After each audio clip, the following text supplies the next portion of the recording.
My name is Ocean Robbins, and I'm CEO and co-host of the 350,000-member Food Revolution Network.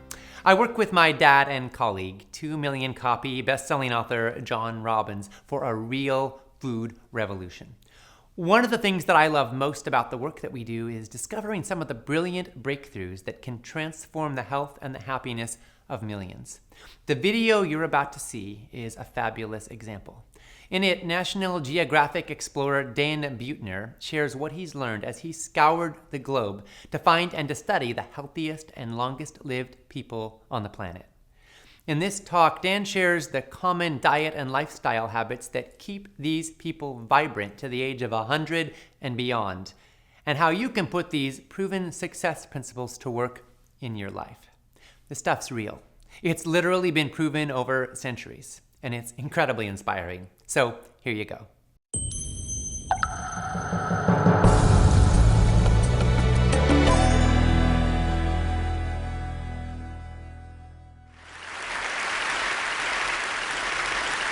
Something called the Danish Twin Study established that only about 10% of how long the average person lives within certain biological limits is dictated by our genes. The other 90% is dictated by our lifestyle. So the premise of Blue Zone is if we can find the optimal lifestyle of longevity, we can come up with a de facto formula for longevity. But if you ask the average American what the optimal formula of longevity is, they probably couldn't tell you. They've probably heard of the South Beach diet or the Atkins diet, and you have the USDA food pyramid. There's what Oprah tells us. There's what Dr. Oz tells us. The fact of the matter is there's a lot of confusion around what really helps us live longer, better. Should you be running marathons or doing yoga? Should you eat organic meat or should you be eating tofu? When it comes to supplements, should you be taking them? How about these hormones or resveratrol? And does purpose play into it? Spirituality, and how about how we socialize? Well, our approach to finding longevity was to team up with National Geographic and the National Institute on Aging to find the 4 demographically confirmed areas that are geographically defined, and then bring a team of experts in there to methodically go through exactly what these people do to distill down the cross-cultural distillation. And at the end of this, I'm going to tell you what that distillation is. But first, I'd like to debunk some common myths when it comes to longevity. And the first myth is if you try really hard, you can live to be 100. False. The problem is only about 1 out of 5,000 people in America live to be 100. Your chances are very low. Even though it's the fastest growing demographic in America, it's hard to reach 100. The problem is that we are not programmed for longevity. We are programmed for something called procreative success. I love that word. It reminds me of my college days. Biologists term procreative success to mean the age where you have children and then another generation, the age when your children have children. After that, the effect of evolution completely dissipates. If you're a mammal, if you're a rat or an elephant or a human in between, it's the same story. So to make it to age 100, you not only have to have had a very good lifestyle, you also have to have won the genetic lottery.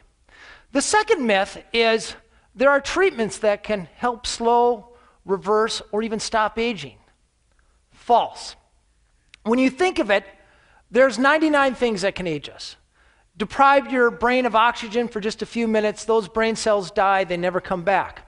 Play tennis too hard on your knees, ruin your cartilage. That cartilage never comes back. Our arteries can clog, our brains can gunk up with plaque, and we can get Alzheimer's. There's just too many things to go wrong. Our bodies have 35 trillion cells. Trillion with a T. We're talking national debt numbers here. Those cells turn themselves over once every 8 years, and every time they turn themselves over, there's some damage. And that damage builds up, and it builds up exponentially. It's a little bit like the days when we all had Beatles albums or Eagles albums, and we'd make a copy of that on a cassette tape and then let our friends copy that cassette tape. And pretty soon, with successive generations, that tape sounds like garbage. Well, the same things happen to our cells. That's why a 65-year-old person is aging at a rate of about 125 times faster than a 12-year-old person. So if there's nothing you can do to slow your aging or stop your aging, what am I doing here? Well, the fact of the matter is the best science tells us that the capacity of the human body, my body, your body, is about 90 years, a little bit more for women. But life expectancy in this country is only 78. So somewhere along the line, we're leaving about 12 good years on the table. These are years that we could get, and research shows that they would be years largely free of chronic disease, heart disease, cancer, and diabetes. We think the best way to get these missing years is to look at the cultures around the world that are actually experiencing them. Areas where people are living to age 100 at rates up to 10 times greater than we are. Areas where the life expectancy is an extra dozen years and the rate of middle-age mortality is a fraction of what it is in this country. We found our first blue zone about 125 miles off the coast of Italy on the island of Sardinia, and not the entire island. The island's about 1.4 million people, but only up in the highlands, an area called the Nuoro province. And here we have this area where men live the longest, about 10 times more centenarians than we have here in America. And this is a place where people not only reach age 100, they do so with extraordinary vigor. Places where 102-year-olds still ride their bike to work, chop wood, and can beat a guy 60 years younger than them. Their history actually goes back to about the time of Christ. It's actually a Bronze Age culture that's been isolated. Because the land is so infertile, they're largely shepherds, which occasions regular low-intensity physical activity. Their diet is mostly plant-based, accentuated with foods that they can carry into the fields. They came up with an unleavened whole wheat bread called nota musica, made out of durum wheat, a type of cheese made from grass-fed animals, so it's hot. The cheese is high in omega-3 fatty acids instead of omega-6 fatty acids from corn-fed animals, and a type of wine that has 3 times the level of polyphenols than any known wine in the world. It's called Cananao. But the real secret, I think, lies more in the way that they organize their society. And one of the most salient elements of the Sardinian society is how they treat older people. You ever notice here in America, social equity seems to peak at about age 24? Just look at the advertisements. Here in Sardinia, the older you get, the more equity you have, the more wisdom you're celebrated for. You go into the bars in Sardinia, instead of seeing the Sports Illustrated swimsuit calendar, you see the Centenarian of the Month calendar. This, as it turns out, is not only good for your aging parents to keep them close to the family. It imparts about 4 to 6 years of extra life expectancy. Research shows it's also good for the children of those families who have lower rates of mortality and lower rates of disease. That's called the grandmother effect. We found our second blue zone on the other side of the planet, about 800 miles south of Tokyo on the archipelago of Okinawa. Okinawa is actually 161 small islands. And in the northern part of the main island, this is ground zero for world longevity. This is a place where the oldest living female population is found. It's a place where people have the longest disability-free life expectancy in the world. They have what we want. They live a long time and tend to die in their sleep very quickly. And often, I can tell you, after sex. They live about 7 good years longer than the average American, 5 times as many centenarians as we have in America, 1/5 the rate of colon and breast cancer, big killers here in America, and 1/6 the rate of cardiovascular disease. And the fact that this culture has yielded these numbers suggests strongly they have something to teach us. What do? Once again, a plant-based diet full of vegetables with lots of color in them, and they eat about 8 times as much tofu as Americans do. More significant than what they eat is how they eat it. They have all kinds of little strategies to keep from overeating, which, as you know, is a big problem here in America. A few of the strategies we observe, they eat off of smaller plates. So they tend to eat fewer calories at every sitting. Instead of serving family style, where you can sort of mindlessly eat as you're talking, they serve at the counter, put the food away, and then bring it to the table. They also have a 3,000-year-old adage, which I think is the greatest sort of diet suggestion ever invented. It was invented by Confucius. And that diet is known as the Hara Hachi Bu diet. It's simply a little saying these people say before their meal to remind them to stop eating when their stomach is 20% full. It takes about a half hour for that full feeling to travel from your belly to your brain, and by remembering to stop at 80%, it helps keep you from doing that very thing. But like Sardinia, Okinawa has a few social constructs that we can associate with longevity. We know that isolation kills. 15 years ago, the average American had 3 good friends. We're down to 1.5 right now. If you were lucky enough to be born in Okinawa, you were born into a system where you automatically have a half a dozen friends with whom you travel through life. They call it a moai. And if you're in a moai, you're expected to share the bounty if you encounter luck. And if things go bad, a child gets sick, a parent dies, you always have somebody who has your back. This particular moai, these 5 ladies have been together for 97 years. Their average age is 102.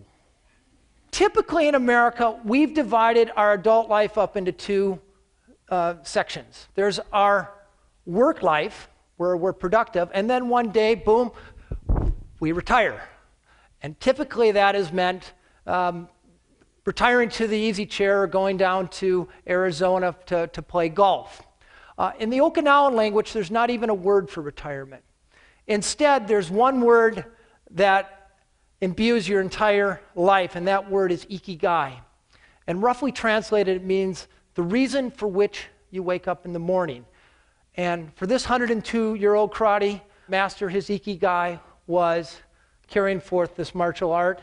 For this 100-year-old fisherman, it was continuing to catch fish for his family 3 times a week. And this is a question. The National Institute on Aging actually gave us a questionnaire to give these centenarians. And one of the questions, they were very culturally astute people who put the questionnaire. One of the questions was, what is your ikigai?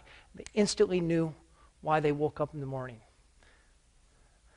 For this 102-year-old woman, her ikigai was simply her great-great-great-granddaughter.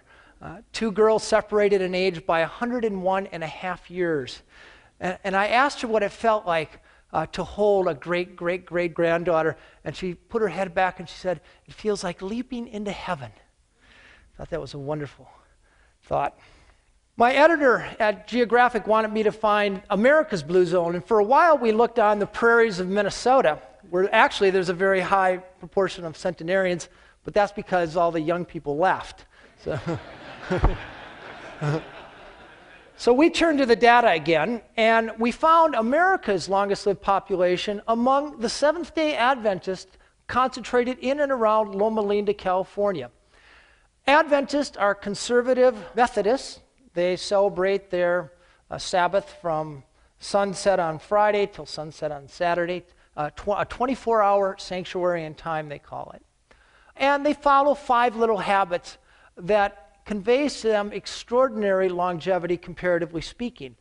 In America here, life expectancy for the average woman is 80, but for an Adventist woman, their life expectancy is 89, and the difference is even more pronounced among men, who are expected to live about 11 years longer than their American counterparts. Now, this is a study that followed about 70,000 people for 30 years, sterling study, and I think it supremely illustrates the premise of this Blue Zone project. This is a heterogeneous community. It's white, black, Hispanic, Asian. The only thing they have in common are a set of very small lifestyle habits that they follow ritualistically for most of their lives. They take their diet directly from the Bible, Genesis chapter 1, verse 26, where God talks about legumes and seeds, and on one more stanza about green plants, ostensibly missing his meat. They take this sanctuary in time very serious. For 24 hours every week, no matter how busy they are, how stressed out they are at work, where the kids need to be driven, they stop everything and they focus on their God, their social network, and then hardwired right in the religion are nature walks. And the power of this is not that it's done occasionally. The power is it's done every week for a lifetime. None of it's hard. None of it costs money. Adventists also tend to hang out with other Adventists. So if you go to an Adventist party, you don't see people swilling Jim Beam or rolling a joint. Instead, they're talking about their next nature walk, exchanging recipes, and yes, they pray. But they influence each other in profound and measurable ways. This is a culture that has yielded Ellsworth Wareham. Ellsworth Wareham is 97 years old. He's a multimillionaire. Yet when a contractor wanted $6,000 to build a privacy fence, he said, for that kind of money, I'll do it myself. So for the next 3 days, he was out shoveling cement and hauling poles around. And predictably, perhaps, on the fourth day, he ended up in the operating room. But not as the guy on the table, the guy doing open heart surgery. At 97, he still does 20 open heart surgeries every month. Ed Rawlings, 103 years old now, an active cowboy, starts his morning with the swim, and on the weekends he likes to put on the boards, throw up rooster tails. And then Marge Deton.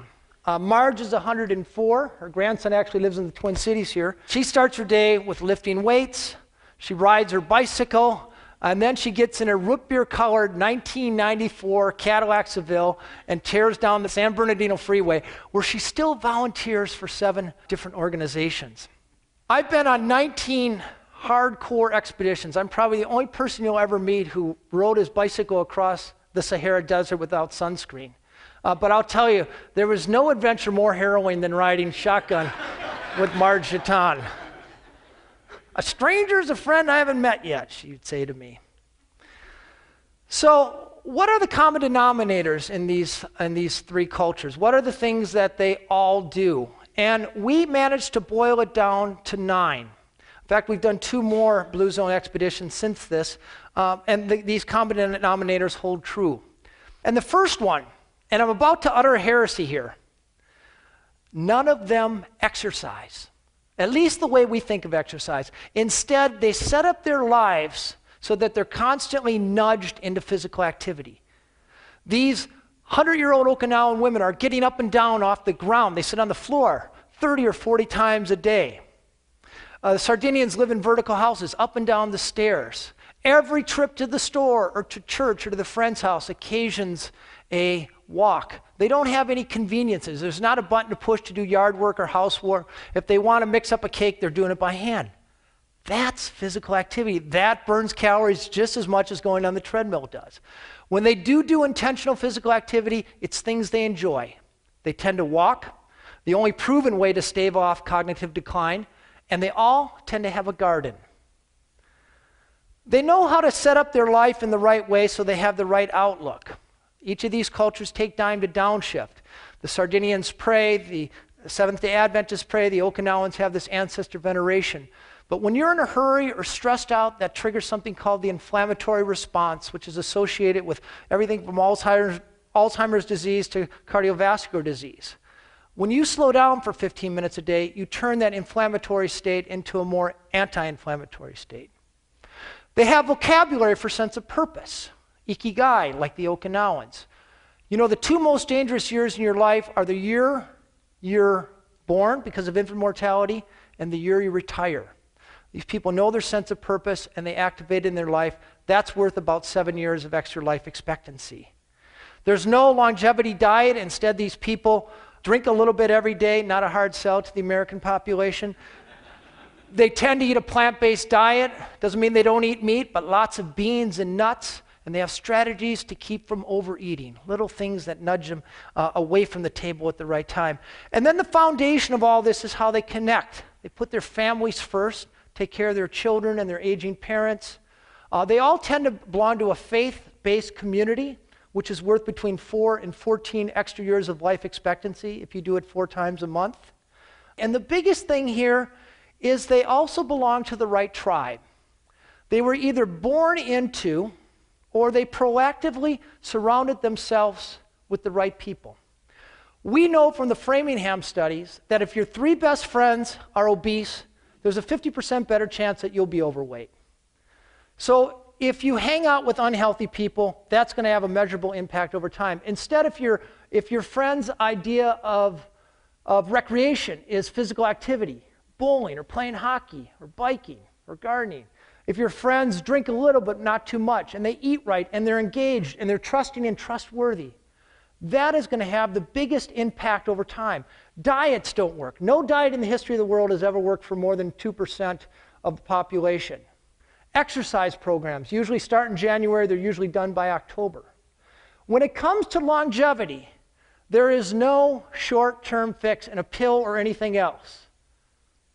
But when you think about it, your friends are long-term adventures, and therefore perhaps the most significant thing you can do to add more years to your life and life to your years. Thank you very much.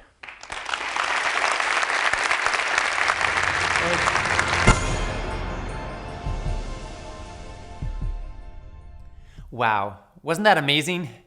Dan is an explorer. He's traveled the world seeking to uncover the secrets of the healthiest and longest-lived peoples on the planet. And what he's learned provides tangible hope and inspiration to all of us. One of the stories I loved was Ellsworth Waring, who lives in Loma Linda, California, and who at the age of 97 is in the operating room conducting open-heart surgery on 20 patients every month. And how about the Okinawans, who live an average of 7 years longer than people do in the United States, with 1/6 the rate of cardiovascular disease? Or what about the 102-year-old woman who said that holding her great-great-great-granddaughter felt like leaping into heaven? One of the things I find so inspiring about Dan's work is that it's real world. It's proven, and it works. Another thing I love, which he didn't talk about in this video, but which we'll be asking him about in the upcoming Food Revolution Summit, is that he is actually working with government and business leaders to create blue zones in the United States. This is developing in regions as diverse as Los Angeles, California, and across the entire state of Iowa.